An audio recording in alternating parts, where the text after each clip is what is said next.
You are listening to a broadcast by the HegelCourses.com channel.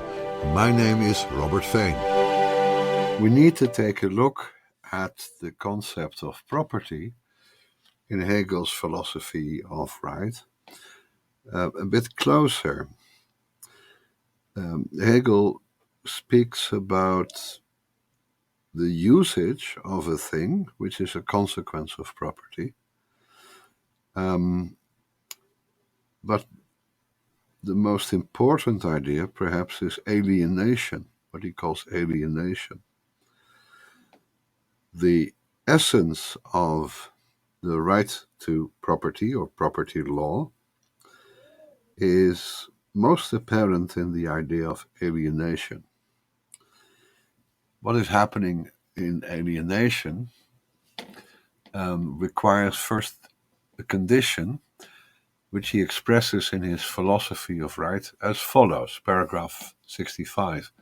It is possible for me to alienate my property, for it is mine only insofar as I embody my will in it.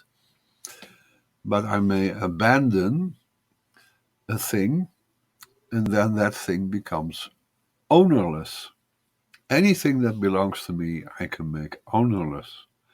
Or, and that is the most important thing, I can make it over to the will of someone else. I can make it his possession, and because I'm the real owner, that possession would be rightful, legitimate, so someone else will become the owner of my possession. Now, that is only possible insofar as the thing is external.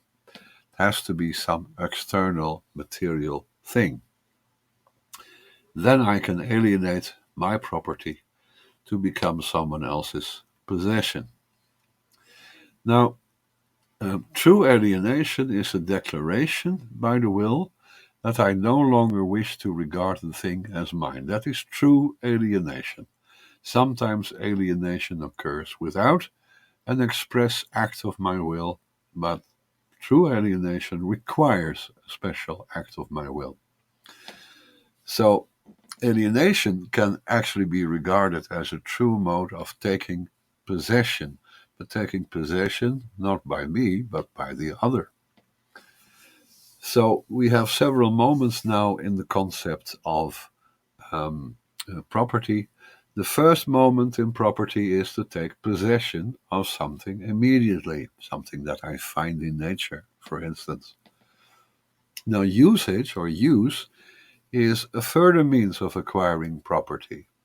If I use something for a specific length of time and my possession of it is not contested, then I acquire that possession as a property.